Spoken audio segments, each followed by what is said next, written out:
Le thème de demain soir est un thème extraordinaire, ce que Christ a fait dans sa vie pour chaque homme. Mais je dois dire que mon thème préféré, c'est ce soir. Je ne vous cache pas que ça fait des années et des années que je travaille, je médite sur ce thème chaque jour pour essayer de comprendre encore plus profondément ce que Christ est devenu à la croix pour chaque homme. Lorsque l'apôtre Paul dit dans Galates 3, verset 13, que Christ a été fait malédiction pour nous, est devenu malédiction pour nous, mes frères et sœurs, nous devrions faire de ce verset un sujet quotidien de réflexion. L'apôtre Paul veut dire que lorsqu'on étudie ce qu'est la malédiction dans l'Ancien Testament, lorsqu'Israël était frappé de malédiction, lorsqu'Israël se détournait de la face de Dieu, on se rend compte que Christ, en s'installant dans la malédiction, s'est installé dans le chaos, la désolation, la perdition. Jésus-Christ s'est installé dans le malheur. Nous devrions nous saisir de cela, nos cœurs, pour comprendre ce que Christ est devenu à la croix. Lorsqu'il s'est installé dans le chaos, dans le malheur, dans la désolation, dans la perdition, pour toi. Comme si tu n'étais que la seule personne ayant existé sur la terre et qui était devenue pécheur, rien que pour toi. Jésus-Christ crucifié s'est installé dans le déshonneur, dans la disgrâce, dans la honte. Et l'univers fut plongé de stupeur et de consternation de voir ce qu'était devenu Dieu, homme à la croix. Mes frères et sœurs, pourquoi devrions-nous laisser aux êtres célestes le monopole de la compréhension et de la contemplation de ce qui s'est passé à la croix? Nous devrions être beaucoup plus reconnaissants que les êtres célestes. Comment se fait-il que nous laissons les êtres célestes contempler encore ce qui s'est passé et que nous marquons une telle indifférence? Il y a un problème. Il y a un sérieux problème. Christ crucifié a été puni, jugé et condamné à la croix par son Père.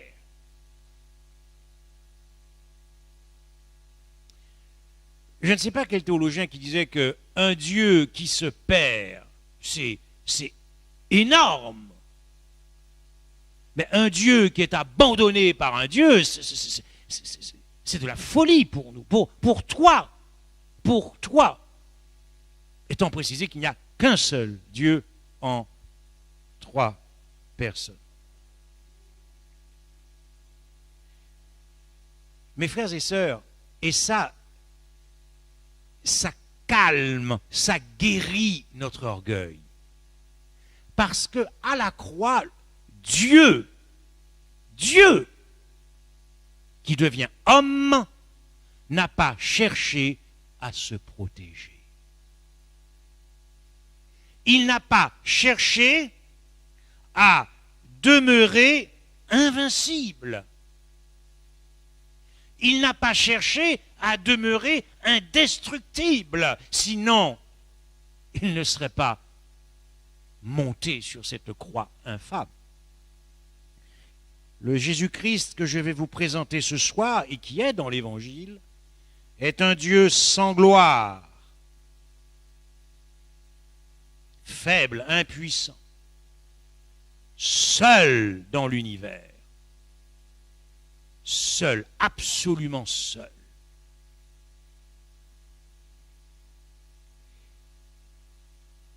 Jésus-Christ avait une œuvre à accomplir dans sa vie. Et il a triomphé.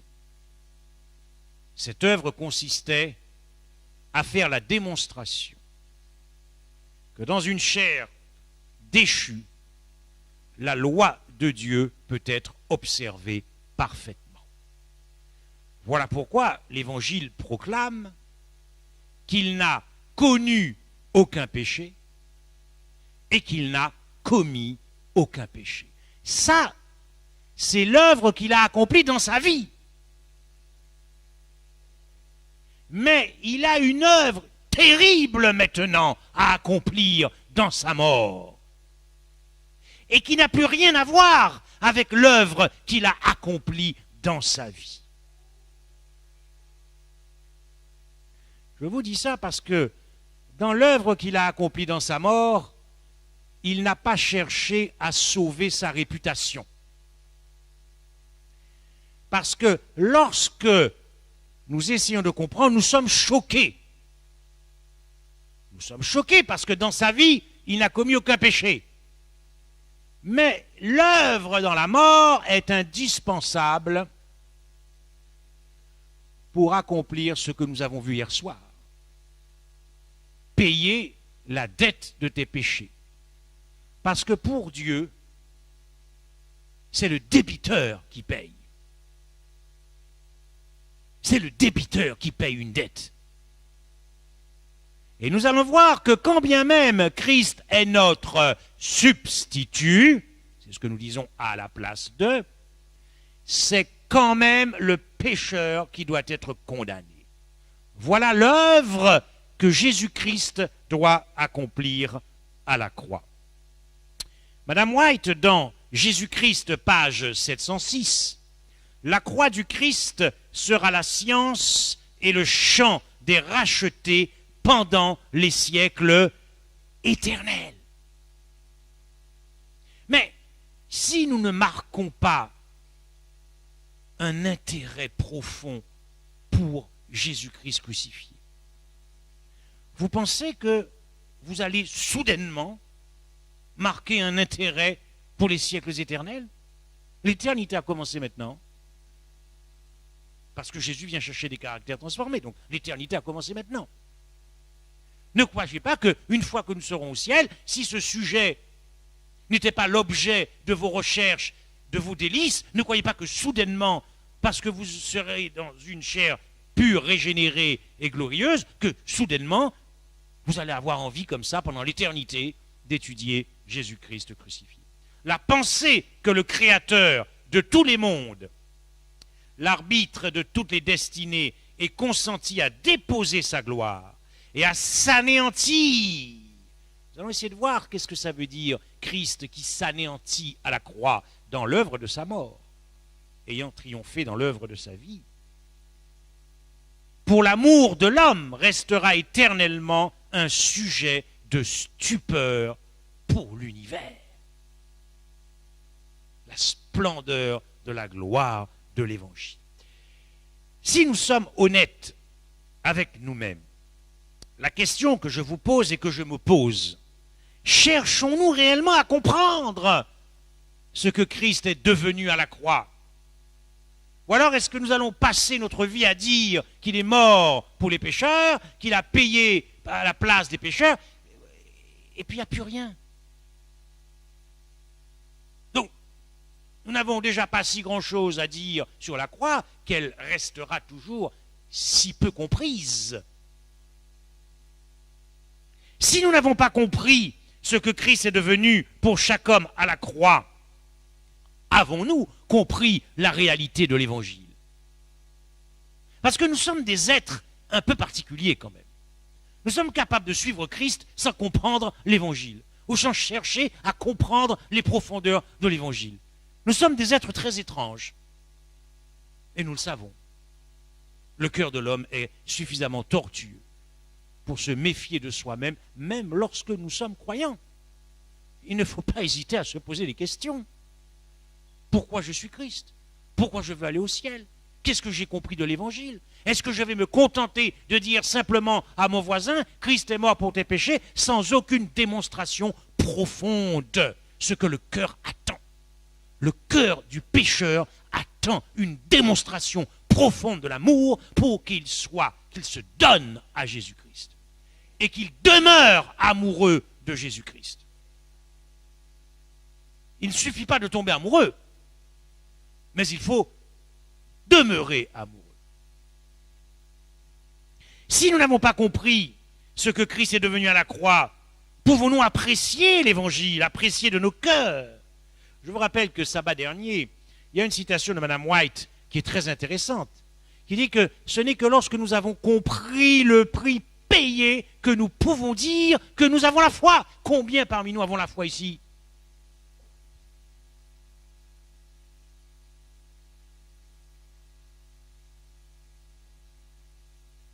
Apprécier de nos cœurs le prix payé.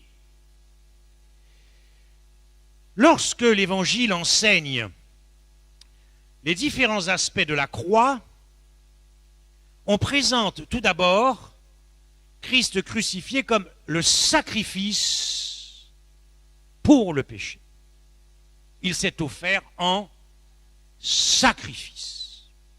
Voilà un premier aspect. Hébreux 9, 26, il a apparu une seule fois pour abolir le péché par son sacrifice. Un sacrifice pour le péché. Retenez bien Hébreux 9, 26, nous y reviendrons. Dans Hébreux 10, verset 12, après avoir offert un seul sacrifice pour les péchés.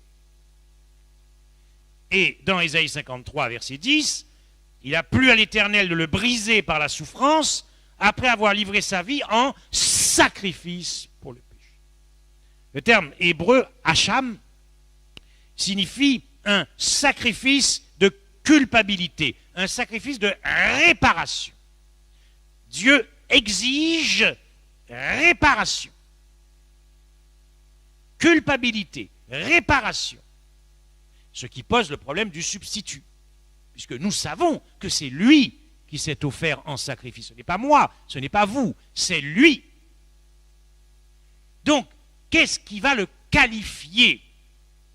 Qu'est-ce qui va le qualifier pour être personnifié, ce sacrifice pour le péché?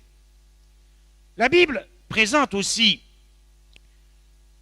cet aspect de la croix par Jésus-Christ, victime expiatoire pour nos péchés. Et nous avons vu que expier signifie le paiement de la dette de la culpabilité, le paiement de la dette des péchés, un paiement qui se fait non pas par carte bleue, ni par chéquier, ni par espèce, mais par la vie de Jésus livrée à la mort. Expier, victime expiatoire pour nos péchés, et non seulement pour les nôtres, c'est ce que nous avons vu hier soir, mais pour les péchés du monde entier. Dans 1 Jean 4, verset 10, et cet amour consiste non point en ce que nous avons aimé Dieu, mais en ce qu'il nous a aimés et envoyé son Fils comme victime expiatoire pour nos péchés. Lorsque l'Évangile nous enseigne les différents aspects de la croix, on nous présente Jésus-Christ comme une victime propitiatoire. Et nous avons vu que le propitiatoire est ce couvercle qui couvrait l'arche de l'alliance.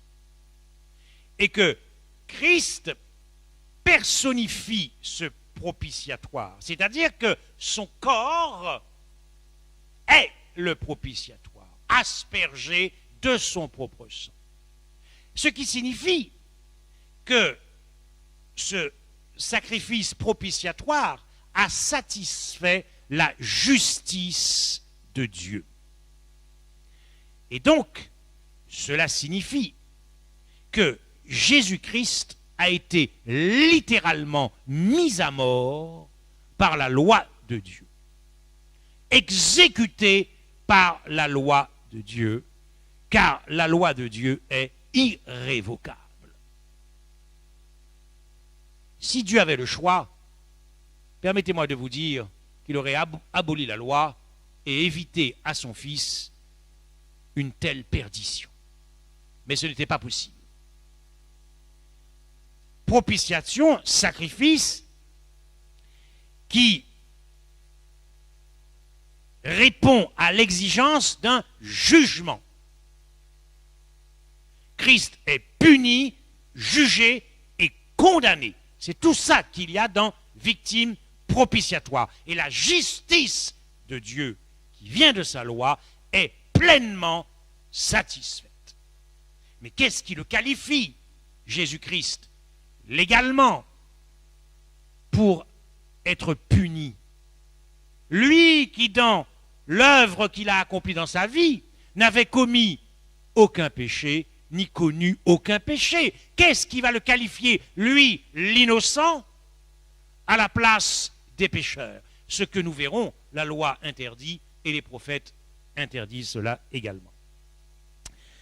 Lorsqu'on présente également les différents aspects de la croix, et nous avons vu ça hier soir, je ne vais pas m'attarder, on présente le sacrifice du Christ comme la rançon pour tous.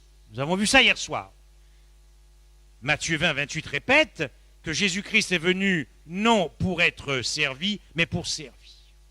Je fais une petite parenthèse, l'esprit de service.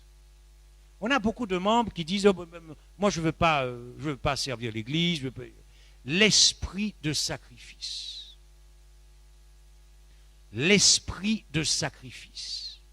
Le don de soi. Jésus lui-même, le roi des rois, montre l'univers qu'il est venu te servir. C'est incroyable. Ah non, moi je veux pas être dans ce département. Non, je n'ai pas envie. Allez, le Dieu de l'univers est venu te servir. Bon. C'est clair. Vous ne voulez pas lui ressembler. Vous ne voulez pas lui ressembler. Esprit de service, don de soi. C'est ça, la vie du ciel.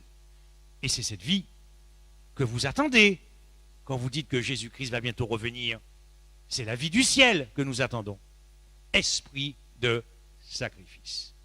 Éphésiens 1, verset 7, on nous présente le sacrifice du Christ comme le sang de la rédemption, par son sang, qui a la même racine en grec que rançon. C'est la même chose. Bien. Lorsque l'Évangile nous présente le sacrifice du Christ, on nous parle de rachat. L'apôtre Paul dira, car vous avez été rachetés. Le terme grec agoraza. Vous savez, quand vous avez quelquefois dans les centres commerciaux, agora. Agoraza, rachat, racheter. Il y a un prix, rachat, rançon, rédemption, tout cela, c'est la même chose. Et Pierre le dira aussi, vous avez été rachetés de la vaine manière de vivre par le sang précieux de Jésus-Christ. Lorsqu'on nous présente les différents aspects de la croix, l'Évangile nous parle de ce qu'il a voulu par lui réconcilier tout avec lui-même, tant ce qui est sur la terre que ce qui est dans les cieux, en faisant la paix par lui, par le sang de la croix. Le sang de la paix, car lorsque nous verrons ce que Christ est devenu à la croix, il a crucifié cette chair de péché qui était inimitié contre Dieu. Il l'a fait disparaître, ainsi l'inimitié a cessé. Voilà pourquoi on parle donc en faisant la paix par lui, par le sang de sa croix. Et lorsqu'on parle encore de la croix et de ce que Christ est devenu, alors on parle de réconciliation. Car si lorsque nous étions ennemis, nous avons été réconciliés avec Dieu par la mort de son Fils, à plus forte raison, étant réconciliés. Nous avons été réconciliés avec Dieu par la mort de son Fils. Jésus-Christ, Jésus-Christ crucifié. Lorsque nous disons que Christ est mort à notre place, c'est vrai, mais ce n'est qu'une partie de la vérité. Mais il faut dans l'Écriture pouvoir démontrer qu'il est bien mort à notre place. Et si je reviens à Matthieu 20, verset 28, c'est ainsi que le Fils de l'homme est venu non pour être servi, mais pour servir et donner sa vie comme la rançon de plusieurs. Le terme grec ici, vous avez anti-lutron. Anti-lutron. Et c'est ce mot grec anti qui signifie à la place. Et lorsque l'hébreu a été traduit par le grec, la Septante, Abraham leva les yeux et vit derrière lui un bélier retenu dans un buisson par les cornes. Et Abraham alla prendre le bélier et l'offrit en holocauste à la place de son fils. Le grec a traduit par l'hébreu anti. Donc, cette théologie de la substitution est fondée dans les Écritures. Parce que vous trouverez nulle part dans nos versions à la place. Dans Genèse 44, 33, permets donc, je te prie, à ton serviteur de rester à la place de l'enfant. Le grec a traduit à la place, là nous sommes dans l'hébreu, anti, que nous trouvons dans anti-lutron, la rançon. Et enfin, dans 2 Samuel 18, verset 33, alors le roi, saisi d'émotion, monta dans la chambre au-dessus de la porte et pleura. Il disait en marchant, mon fils Absalom, que ne suis-je pas mort à ta place? Le grec a traduit par anti. Donc, nous avons ici ce sacrifice expiatoire est un sacrifice substitutif. Et c'est là que nous devons pouvoir démontrer notre foi dans ce sacrifice, dans cette expiation substitutive. Car, puisque Christ a été puni, jugé, condamné, c'est donc une substitution pénale. Donc la question, il subit la peine de nos châtiments, notre culpabilité. Donc la question est, qu'est-ce qui qualifie Christ pour subir cette mort, qui est la seconde mort, à ta place? Qu'est-ce qui le qualifie juridiquement? Nous avons vu l'expiation, la propitiation, la rédemption, le rachat, la réconciliation, le sang de la paix. Tout cela n'est possible que si Christ porte lui-même nos péchés en son corps. Et c'est ce texte que nous allons travailler ce soir pour essayer de comprendre, car le langage humain ne peut même pas expliquer ce que Christ est devenu à la croix, lui qui a porté lui-même nos péchés en son corps sur le bois. Souvent, j'entends des chrétiens et même des adventistes dire « il a porté mes péchés sur moi ». Non, je ne sais pas ce que dit le texte. Le texte ne dit pas sur moi, n'est-ce pas, sur ma tête, sur mon dos, il a porté mes péchés. Non, non. Pierre est suffisamment précis pour attirer le drame dans lequel Christ est entré dans sa mort pour te sauver. Un véritable drame. Il a porté lui-même nos péchés en son corps. C'est pas sur lui, c'est pas dans son dos, c'est pas sur sa tête. C'est-à-dire au-dedans de lui. Et nous allons essayer de comprendre ce que ça signifie. Porter tes péchés, mes péchés, les péchés de chaque homme, non pas sur sa tête, on ne fait pas semblant, on n'est pas dans une pièce de théâtre, je suis en train de porter les péchés de Frédéric sur sa tête, sur son dos. Non, ça s'est passé, ce mystère du Christ, que nous essayons de comprendre, au-dedans de... C'est déjà la première chose que nous devons comprendre. Ce n'est pas sur lui, ce n'est pas dans son dos, c'est au-dedans de lui, c'est-à-dire dans sa chair. On va commencer à rentrer, mes frères et sœurs, dans ce que Christ est devenu à la croix. C'est dans sa chair que nous dit Pierre ici. Alors, faisons une petite parenthèse pour montrer quel type déjà de péché qu'il a porté au-dedans de lui. Parce que le mot péché en hébreu a plusieurs sens. Pour comprendre la galère de Jésus, pour comprendre le calvaire du Christ, pour comprendre pourquoi il s'est installé dans la disgrâce, dans le déshonneur, dans la malédiction, dans le chaos, dans la perdition. Porter l'adultère, porter le viol, porter le crime dans sa chair, ça s'est retrouvé en dedans de lui. Et Jésus ne ment pas, sinon il aurait péché, il n'a pas fait semblant. Regardez les différents sens du mot péché en hébreu. Quand Ésaïe nous dit « mais il était blessé pour nos péchés et frappé pour les péchés de mon peuple », le terme hébreu ici est pécha, c'est-à-dire le péché le plus grave, puisque ça signifie être en rébellion contre Dieu. Pécha, révolté contre Dieu, hostilité, violation délibérée de la loi. Parce qu'il a surtout porté les péchés quand nous ne l'avions pas encore accepté comme sauveur personnel. Donc ça péchait à tout va. On se vautrait dans le péché. C'est dans son corps et dans sa chair et au-dedans de lui que ce péché-là se sont retrouvés. C'est pas de la blague. Brisé pour nos iniquités.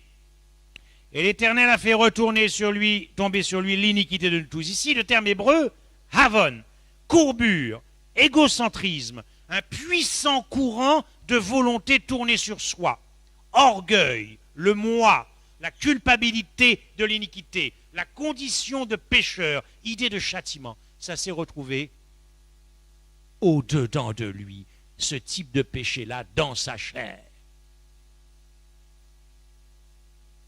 Ésaïe 53, verset 10. Après avoir livré sa vie en sacrifice pour le péché, le terme hébreu est hacham, culpabilité, coupable, paiement de la dette. Ésaïe 53, verset 12, parce qu'il a porté les péchés de beaucoup d'hommes. Le terme hébreu ici, c'est atat, manquer le but. Condition par rapport à la nature de l'homme, en rapport avec la transgression de Dieu. Il a été enlevé par l'angoisse et le châtiment. Le terme hébreu ici, c'est mishpat, jugement, justice, ordonnance. Et j'ai gardé, si je puis me permettre de m'exprimer ainsi, le pire pour la fin. Heureux l'homme à qui l'Éternel n'impute pas d'iniquité, et dans l'esprit duquel il n'y a point de fraude.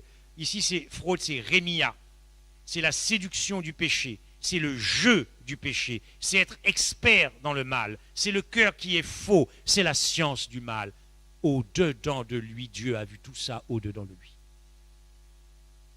Tous les sens de péché, les mots. Dieu, quand il a vu son fils à la croix, je vais gentiment avec vous, il a vu ça au-dedans de lui, dans sa chair. Dans sa chair. Alors, si nous ne comprenons pas ce que Christ a fait à la croix, nous ne pourrons pas comprendre ce qu'il est devenu à la croix. Si nous n'avons pas compris ce qu'il a fait à la croix, nous ne pourrons pas comprendre ce qu'il est devenu à la croix.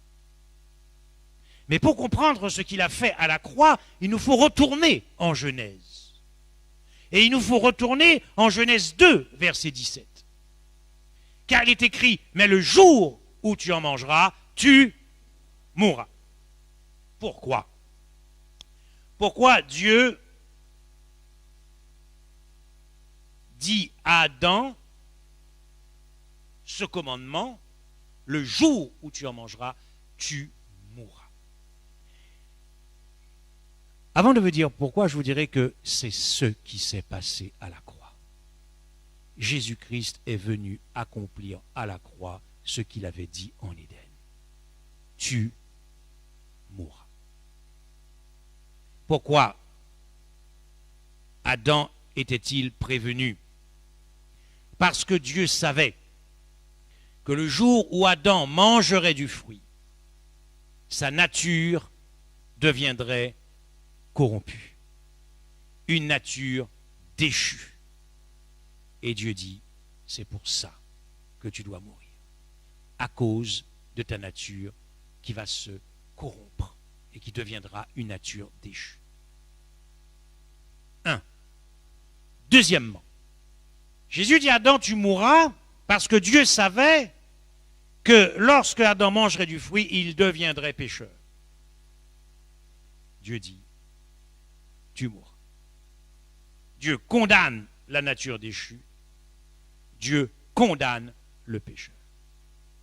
Dieu dit, le jour où tu en mangeras, tu mourras, parce que Dieu savait que le péché s'introduirait dans le monde et que le péché doit être condamné. Nature déchue, pécheur et péché doivent mourir. Et c'est ce que Jésus est venu accomplir à la croix, pour comprendre ce qu'il est devenu. Parce que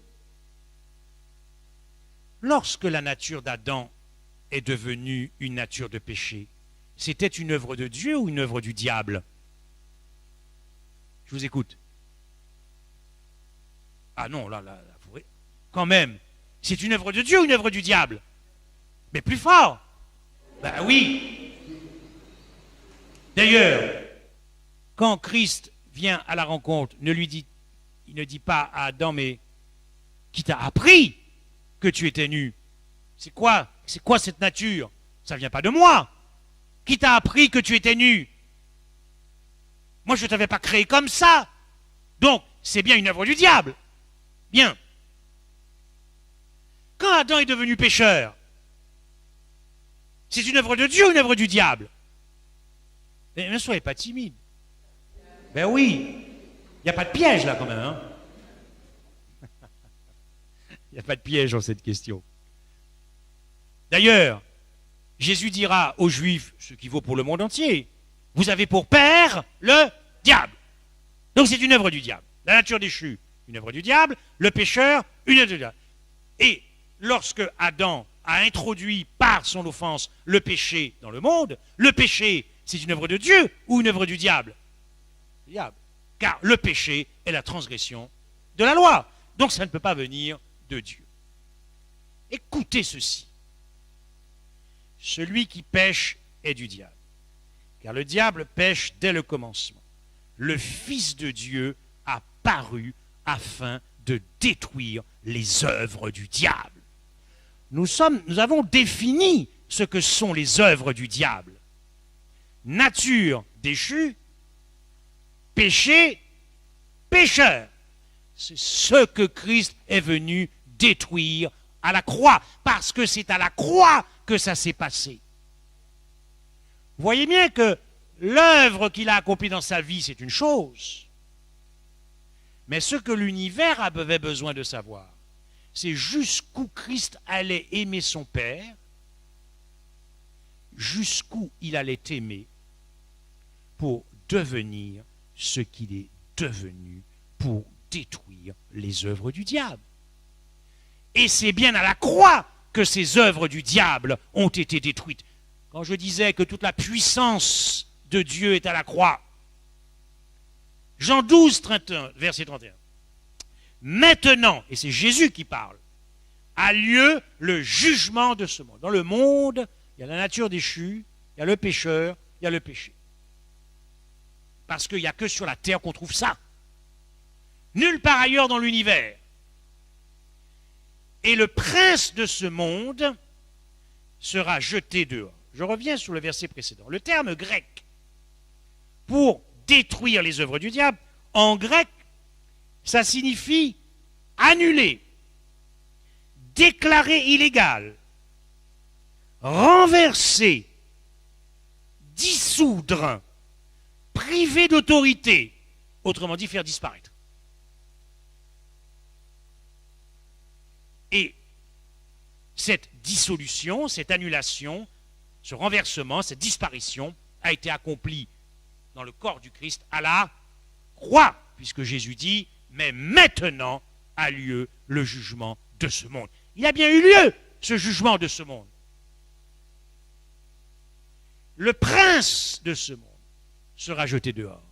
Et pourquoi le prince de ce monde sera jeté dehors? Parce que la croix, le diable, ne peut plus régner sur ces sujets, parce que ses œuvres ont été détruites. Il est privé d'autorité, parce que ses œuvres ont été détruites. Quelle œuvre? Nature déchue, péché, pécheur. Le prince de ce monde. Et dans le contexte, puisque le verset suivant nous le connaissons en disant, et il disait cela pour savoir de quelle mort, la seconde mort. Donc, le verset dit, j'attirerai tous les hommes à moi. C'est qui les hommes? Puisqu'il s'agit d'attirer tous les hommes en jugement en Christ. Mais tous les hommes, c'est les pécheurs.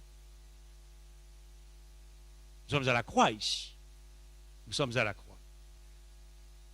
Alors, il est vrai qu'il a détruit ses œuvres à la croix. 2 Corinthiens 13, 4. Car il a été crucifié à cause de sa faiblesse. Ça, c'est la nature déchue. Destruction de cette nature déchue à la croix. 2 Corinthiens 13, verset 4. S'agissant des pécheurs. Et quand j'aurai été élevé de la terre, j'attirerai tous les hommes à moi. Dans le contexte du jugement, il s'agit de condamner, de juger et de punir en jugement le pécheur. Il attire tous les hommes à lui, donc il détruit cette œuvre du diable. D'ailleurs, il y a plusieurs textes là-dessus.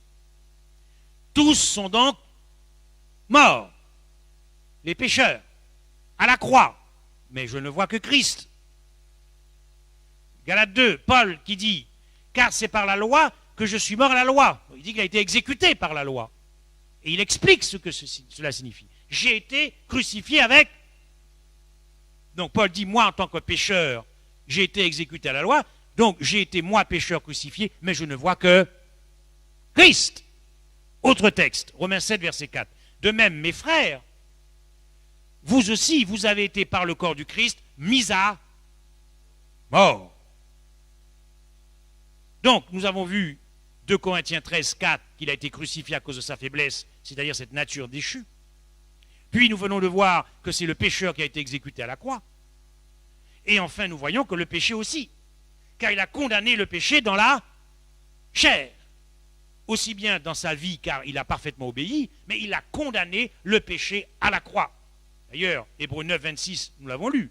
Condamner le péché, c'est le faire disparaître de la surface de la terre. Ça s'est fait légalement en son corps. Il a aboli le péché. Et Jean 1, 29, il est venu pour ôter. Donc vous voyez bien que les œuvres du diable, nature déchue, pécheur péché, ont bien été détruites à la croix. Alors, maintenant que nous avons compris rapidement ce qui s'est passé à la croix, nous allons peut-être maintenant pouvoir mieux apprécier ce qu'il est devenu. Car nous concluons que la croix est le jugement de Dieu contre le pécheur, la nature pécheresse et le péché. Mais la question est la suivante. Comment Jésus-Christ s'y est-il pris pour détruire les œuvres du diable? Comment a-t-il fait pour atteindre les œuvres du diable, c'est-à-dire nature déchue, péché, pécheur, pour les détruire? C'est-à-dire, ne fallait-il pas qu'il possède en son corps ces œuvres-là pour les détruire. Comment va-t-il faire pour les détruire? Ne devait-il pas porter en lui-même ce qui devait être détruit? N'est-ce pas ainsi qu'il a détruit les œuvres du diable?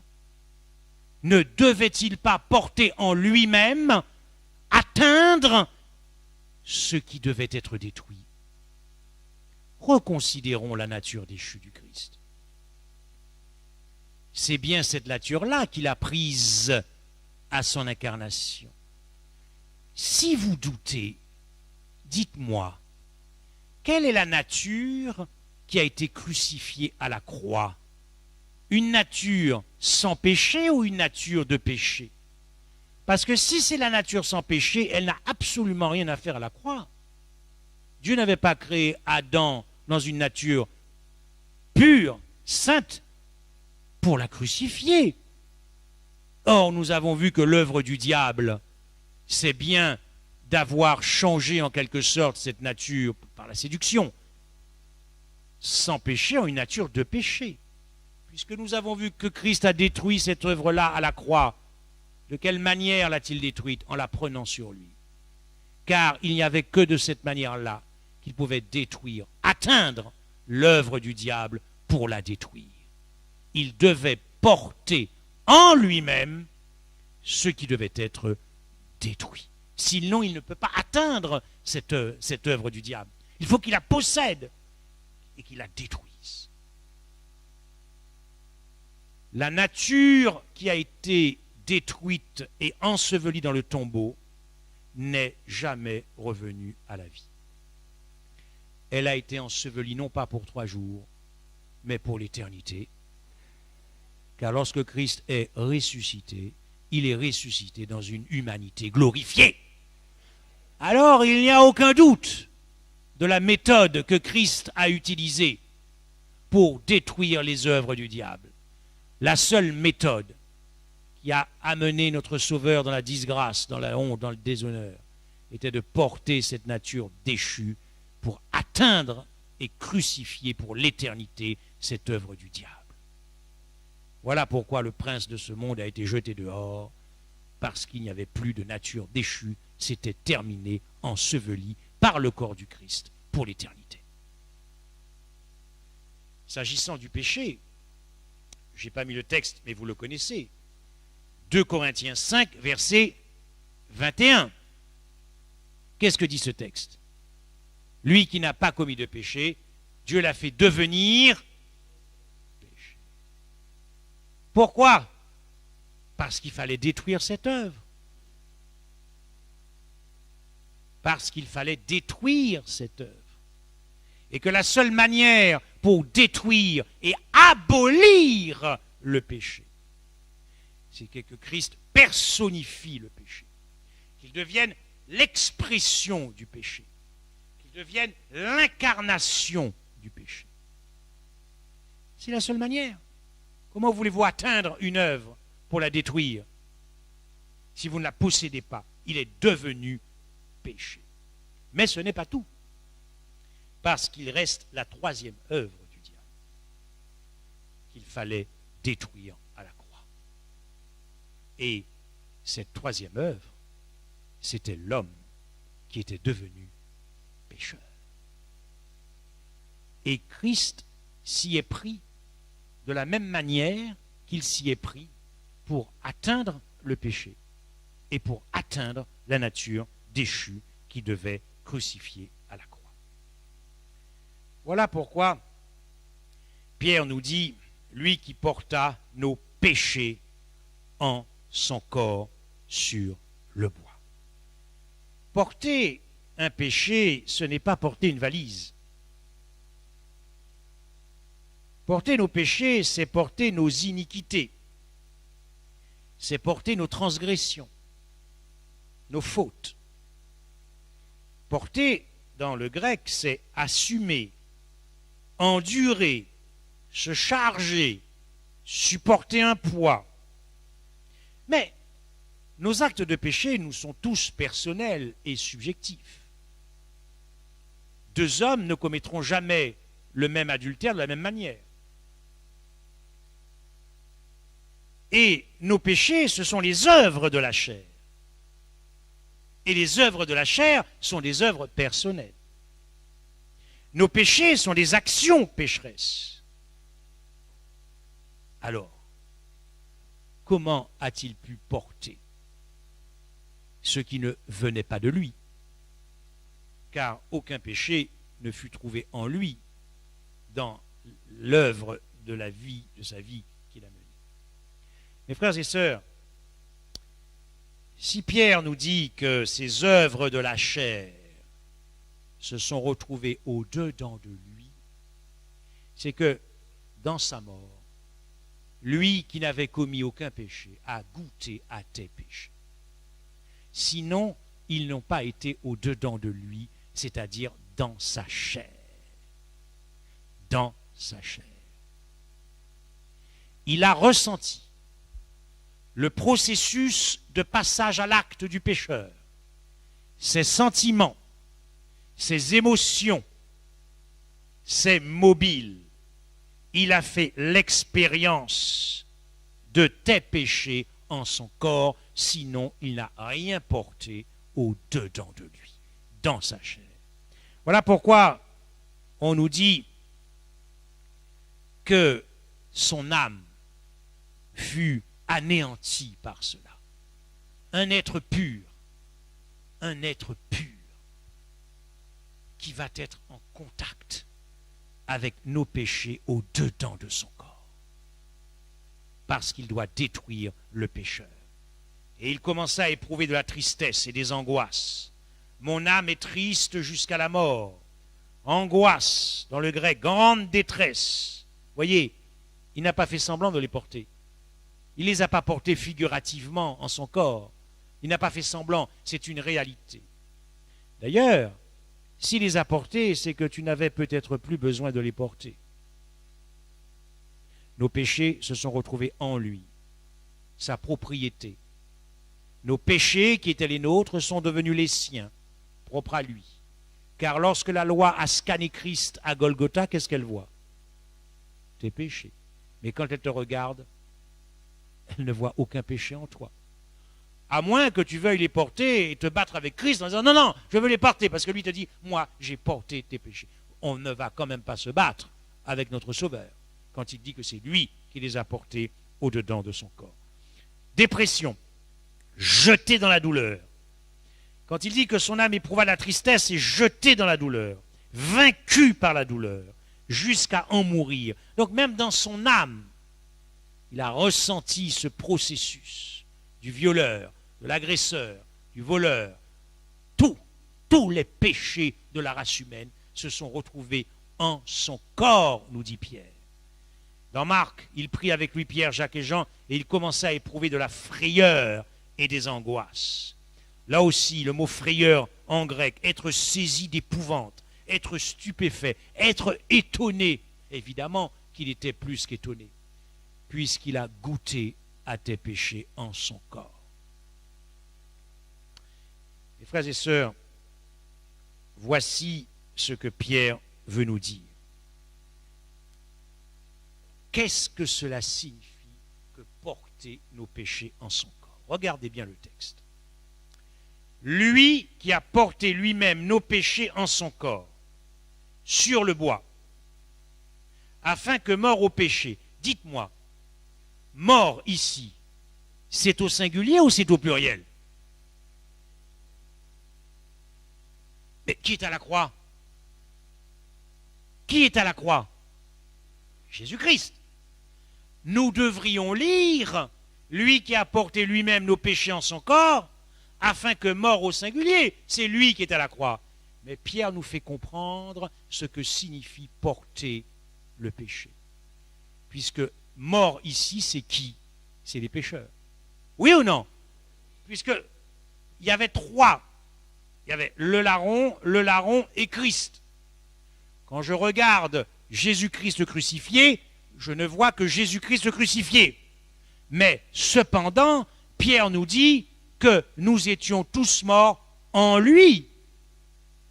Mes frères et sœurs, Jésus-Christ, c'est ce que dit Pierre, puisque nous sommes morts au péché, en lui et avec lui. Puisque nous sommes au bois ici, sur le bois, nous sommes à la croix.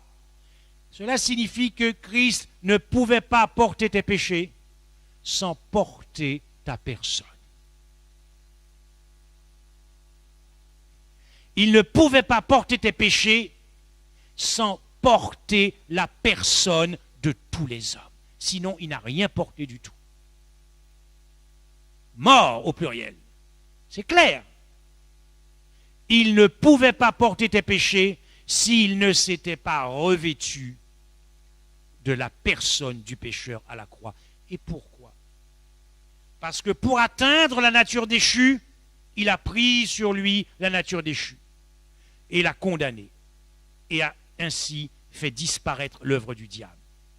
Pour atteindre le péché, il fut fait péché. Pour atteindre le pécheur et le crucifier, il fut fait pécheur. C'est le seul moyen pour Christ d'attester devant l'univers le jugement de Dieu à la croix. La nature déchue condamnée, le péché condamné et le pécheur condamné. Il fut donc fait péché de la même manière qu'il fut fait pécheur pour condamner le pécheur à la croix, car il a joué ton rôle à la croix, c'est ce que dit Pierre. Car Pierre dit, lui, Christ au singulier, pendu au bois, afin que, mort au péché, c'est tous les hommes, en un seul homme. Il a donc pris, c'est le mystère du Christ. Mais voyez quel amour nous avons été aimés. Parce que pour Christ, c'est quelque chose qui frisait la folie. Parce qu'il était quand même homme. Mais sa divinité est venue le secourir. Parce que il a pris l'identité du pécheur. En portant la personne du pécheur dans sa chair, au-dedans de lui.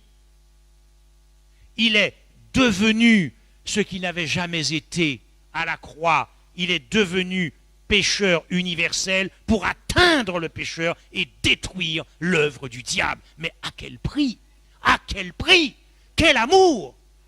Quel amour!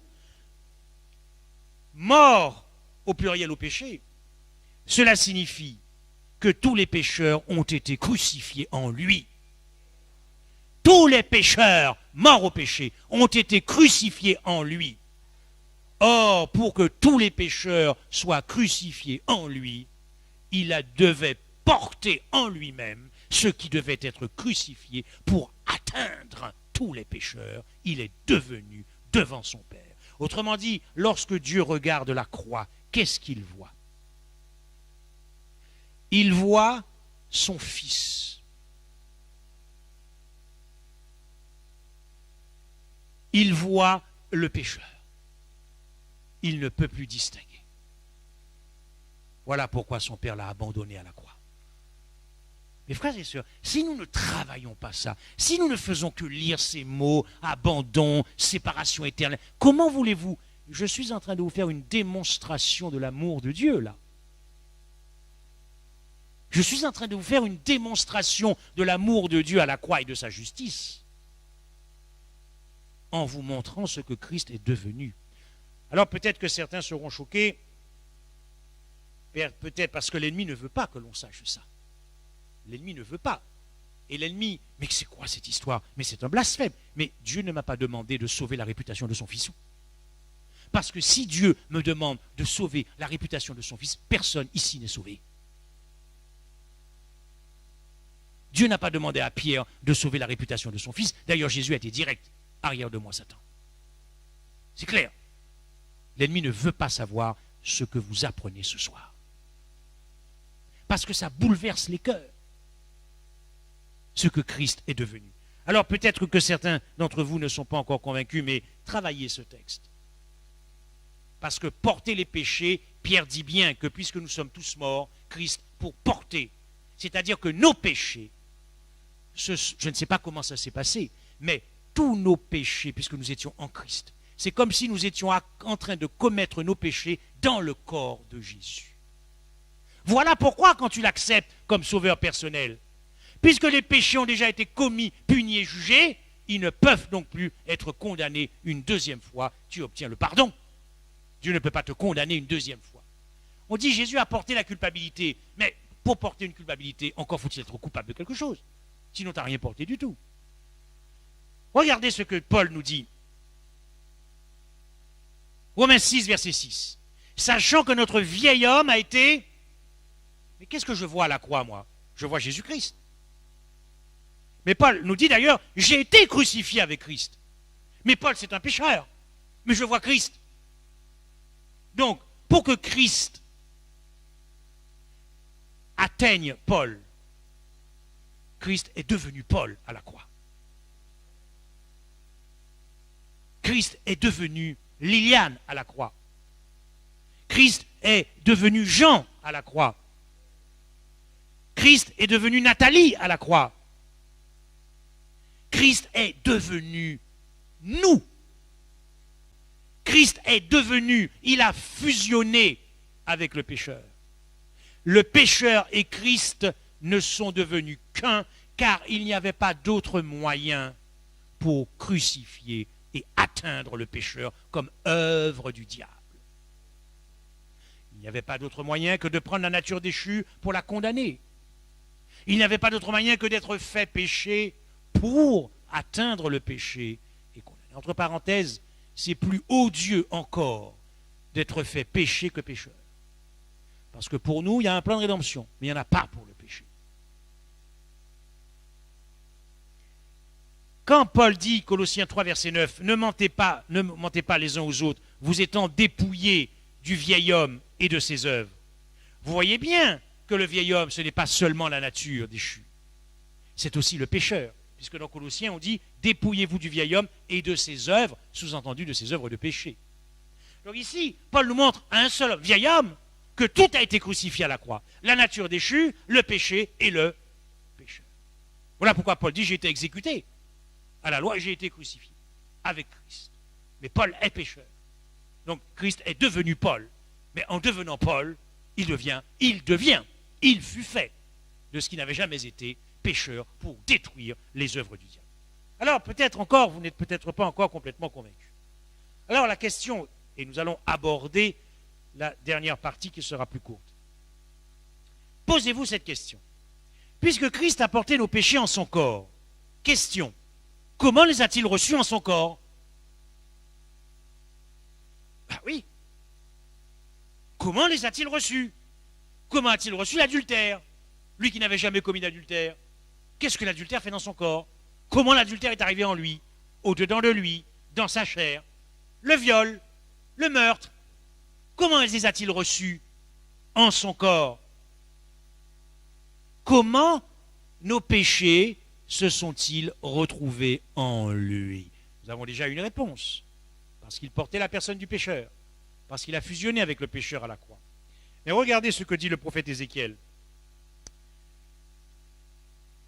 La parole de l'Éternel me fut adressée en ces mots. Pourquoi dites-vous ce proverbe dans le pays d'Israël? Les pères ont mangé des raisins verts et les dents des enfants en ont été agacées.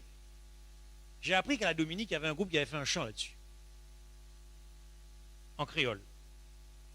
Vous connaissez ce passage? Là, nous sommes à la déportation en Babylonie et Israël pensait que c'était à cause des péchés de leurs pères qu'eux, ils ont été sanctionnés. C'est pas ce que... Alors Ézéchiel a dit, hein, moi je vais mettre fin à ce proverbe. Je suis vivant, dit le Seigneur. Vous n'aurez plus lieu de dire ce proverbe en Israël.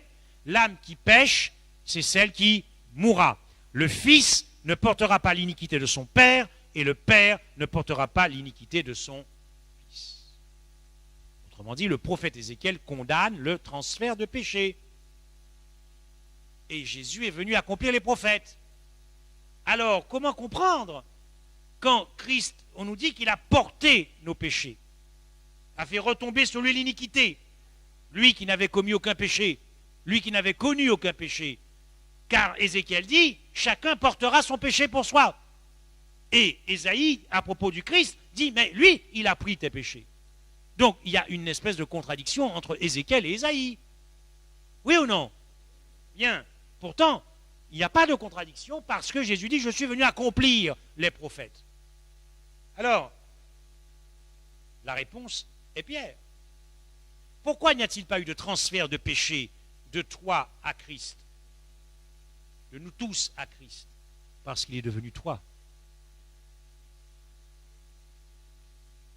Il est devenu toi. Car rien n'est impossible à Dieu pour aller sauver l'homme. Il est devenu toi. À la croix, Jésus voit le pécheur. Parce qu'il est devenu toi. Il voit le voleur, il voit le criminel, il voit le violeur, il voit tous les pécheurs en un seul homme, Christ, pour détruire cette œuvre du diable. Lorsque Jérémie répète ce même proverbe, mais chacun mourra pour sa propre iniquité. Et la loi le dit aussi, de Moïse dans la Torah. N'oubliez pas que Jésus-Christ est venu accomplir la loi et les prophètes. Donc tout ce qui a été dit, Jésus est venu l'accomplir. La loi dit on ne fera point mourir les pères pour les enfants. Et on ne fera point mourir les enfants pour les pères. On fera mourir chacun pour son. Alors comment ça se fait que Christ meurt pour tes péchés à ta place? Parce qu'il est devenu toi. Il est devenu toi. Il est devenu moi. Il a fusionné avec le pécheur à la croix pour atteindre ce qui devait être détruit, à savoir l'œuvre du diable. Autre question. Pourquoi, quand vous êtes devant la télé ou à la radio et que vous entendez qu'un criminel a été acquitté, alors que le criminel lui-même a reconnu ses fautes, nous sommes les premiers à hurler à l'injustice? Comment donc condamner un innocent? Mais qu'est-ce que c'est que cette justice? Condamner un innocent. Ma fille a été agressée, mon fils a été tué, je faisais confiance à la justice et le juge a acquitté. Depuis quand on va acquitter un coupable et depuis quand on va condamner un innocent?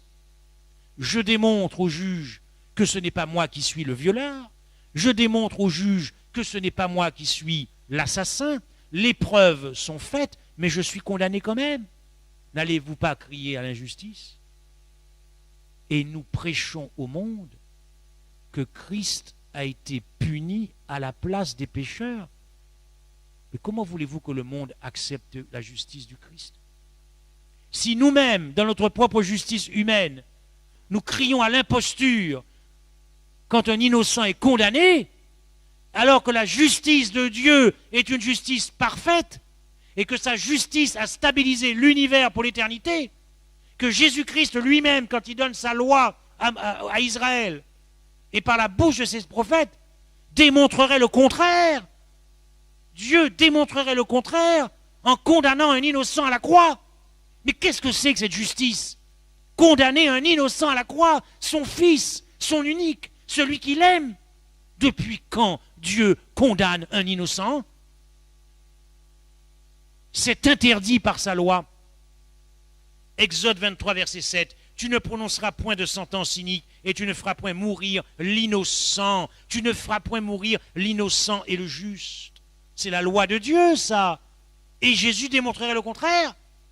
Mais vous voyez bien que c'en serait terminé pour le trône de Dieu. Regardez ce que dit Proverbe 17, verset 15. Celui qui justifie le coupable et celui qui condamne le juste sont tous les deux en abomination. Alors quoi? Dieu aurait-il commis une abomination?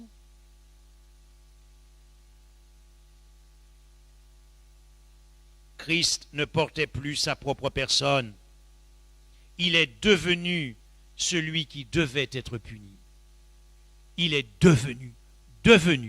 Il fut fait ce qui devait être puni, le pécheur. De sorte que Christ, et voilà l'amour ultime qu'il a eu pour toi, Christ va perdre son innocence à la croix. Voilà ce que Jésus est allé pour te sauver. Non seulement condamner la nature déchue, œuvre du diable, en la prenant, non seulement condamner le péché en devenant péché, mais en devenant ce que tu étais à la croix pour détruire et faire disparaître le pécheur et l'enterrer et l'ensevelir dans le tombeau par son corps, non pas pour 3 jours, mais pour l'éternité. Dans Romains 3, verset 25, il est dit, c'est lui que Dieu a destiné par son sang à être pour ceux qui croiraient victime propitiatoire, afin de montrer sa justice, parce qu'il avait laissé impunis les péchés commis auparavant. Donc nous voyons que pendant 4000 ans, les péchés ont été impunis, mais qu'à la croix, ils sont punis. Quand vous regardez le texte grec, le péché ici n'est pas le principe abstrait du péché, mais armathéma, qui se réfère aux actes individuels des pécheurs et des obéissances, sous-entendu commis par leur auteur. Ça veut dire ici, quand Dieu dit qu'il a laissé impunis les péchés, ça sous-entend qu'il a laissé impunis les pécheurs. Les péchés qui ont été commis par leurs auteurs. Donc, pendant 4000 ans, Dieu n'a pas puni le pécheur. Et puis à la croix, il est puni. Mais qui est à la croix? Qui est à la croix? Or, Paul nous dit que Dieu a laissé impunis les pécheurs, mais que lorsque Christ a été crucifié, enfin, Dieu a pu montrer sa justice à l'univers, il punit le pécheur. Mais qui est à la croix? C'est Jésus-Christ. Devenu ce que je suis, devenu ce que tu es, pour attester que toutes les œuvres du diable ont été détruites, selon ce que Jésus lui-même a dit, il a paru pour ôter les œuvres du diable. Vous avez lu ce texte dans Hébreux 9, verset 26, où il est dit qu'il a aboli le péché. Mais dites-moi, s'il abolit le péché, mais qu'il ne touche pas au pécheur, il a aboli le péché? Il n'a rien aboli du tout. Le péché, ça ne descend pas du ciel. Vous avez déjà vu un péché descendre du ciel? Le péché ne peut être commis que par l'homme. Donc, Hébreux 9, verset 26, il a paru une seule fois pour abolir le péché. Mais dites-moi, pour abolir le péché, il faut qu'il aille toucher au pécheur. Parce que s'il ne touche pas au pécheur, il aura peut-être aboli le péché, mais le pécheur va continuer de pécher. Or, il doit abolir tout ça. Je dois ôter le péché. Je dois faire disparaître tout ça. Je dois jeter le prince de ce monde dehors. Je dois lui enlever toute autorité sur ses œuvres. Pécheur, péché, nature déchue. Tout ça a disparu devant la face de Dieu. C'est la puissance de la splendeur de la gloire du Christ. Tout ça a disparu. En Christ, tout ça a disparu. Dieu ne voyait plus de pécheurs. Dieu ne voyait plus le péché. Dieu ne voyait plus la nature déchue. Ça a été enseveli dans le tombeau pour l'éternité. Voilà pourquoi il n'y a plus de condamnation pour la race humaine. Voilà pourquoi les hommes doivent savoir qu'il n'y a plus de condamnation pour eux, afin qu'ils acceptent ce qui s'est passé à la croix. Jean 12. A lieu le jugement de ce monde. Maintenant, le prince de ce monde sera jeté dehors. Et nous avons vu pourquoi il a pu être jeté dehors. Parce qu'il a été privé d'autorité. Il n'avait plus de sujet. Les hommes, les pécheurs, le péché et la nature, tout ça ont été détruits par le corps du Christ. Tu n'as voulu ni offrande ni sacrifice, mais tu m'as formé un corps pour sauver la race humaine. Alors, mes frères et sœurs, lorsque vous parlez de substitution, c'est une substitution réelle. C'est une substitution par assimilation du pécheur à Christ. C'est une substitution par identification du pécheur à Christ. C'est une personnification du pécheur à Christ. Il a pris notre statut. Vous savez, vous avez les places handicapées. Et vous avez un petit panneau qui dit, si tu prends ma place, prends mon... Le moniteur doit savoir ça. Il y a ça ici aussi, hein, pour handicap. C'est fort, ça. C'est-à-dire que le monde est plus avancé que nous quand on lui expliquera que Christ a pris notre place. Parce que pour le monde, si tu prends ma place, prends mon handicap.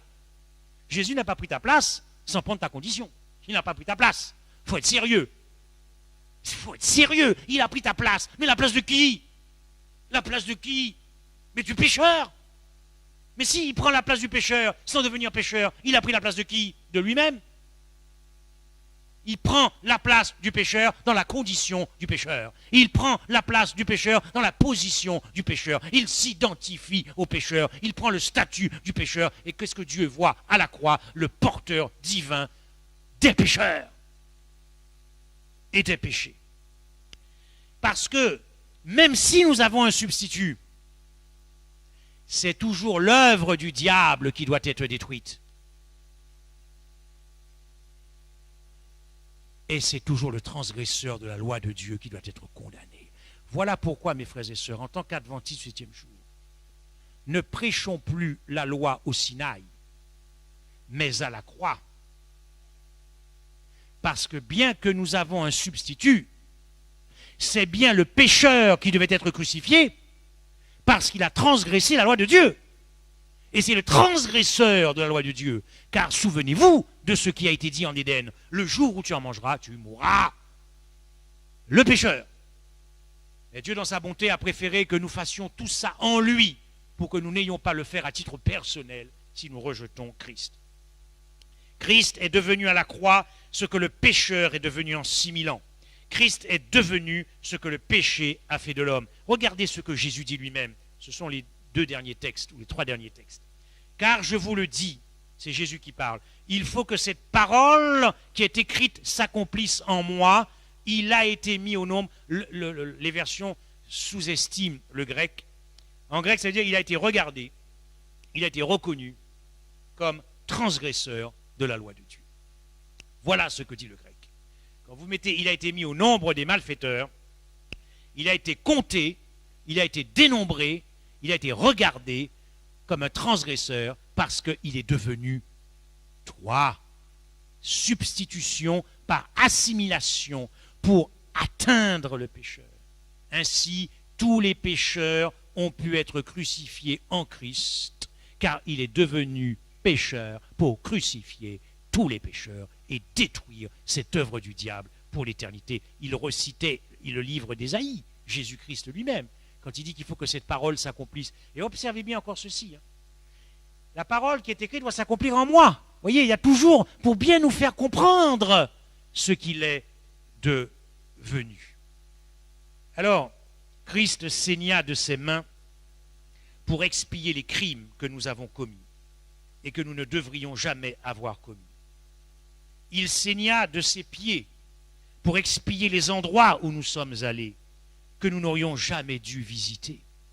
Il saigna de son dos pour expier les péchés que nous avons portés, que nous ne devrions jamais avoir portés. Il saigna de sa tête pour expier les pensées que nous n'aurions jamais dû avoir.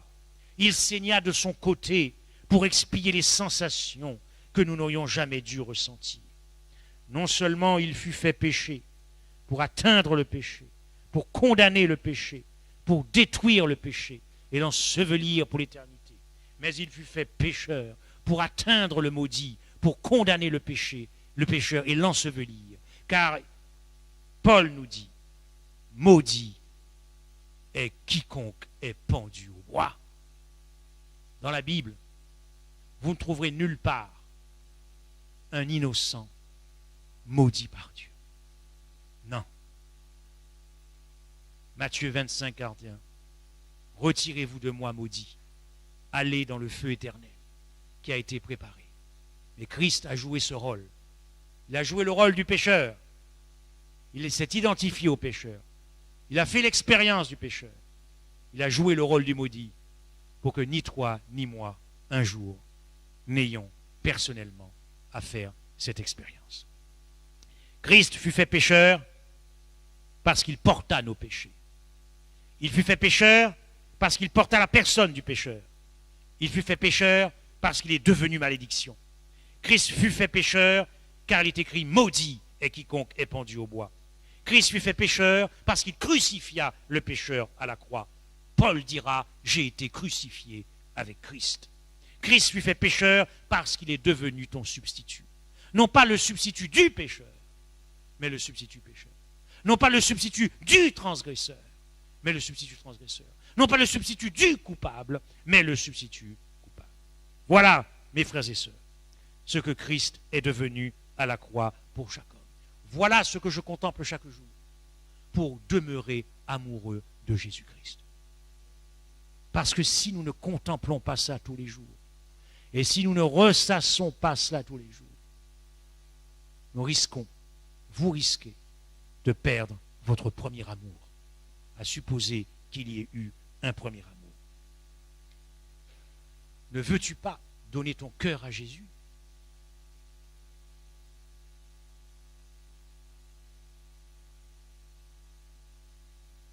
Mes frères et sœurs, j'espère que ce soir, une nouvelle relation avec Christ débutera, maintenant que vous avez compris jusqu'où il t'a aimé. Jusqu'où. C'est pour ça que Paul dit que l'amour du Christ dépasse toute connaissance. Ne veux-tu pas vivre pour celui qui s'est perdu pour toi? Ne veux-tu pas vivre en pure reconnaissance? Quand nous avons compris ce qui s'est passé à la croix, et quand nous avons compris ce que Christ est devenu à la croix, il y a de la joie à suivre Jésus-Christ, mes frères et sœurs. Il n'y a plus de yo-yo. Peut-être que j'aurai l'occasion de vous raconter mon expérience personnelle. Il n'y a plus de yo-yo, il n'y a plus de yo-yo. Un jour c'est bon, un jour c'est pas bon. Non, c'est en pure reconnaissance. C'est en pure gratitude. Et c'est en pure appréciation de cœur. Ça s'appelle avoir la foi en Jésus-Christ. Amen. On va peut-être prier deux par deux. Et laissez vos cœurs, laissez le Saint-Esprit parler en vous dans cette prière de reconnaissance et de gratitude. Et ensuite, le premier ancien fera la prière finale. Et cette fois-ci, quand on va chanter le thème, faisons trembler le béton de cette église.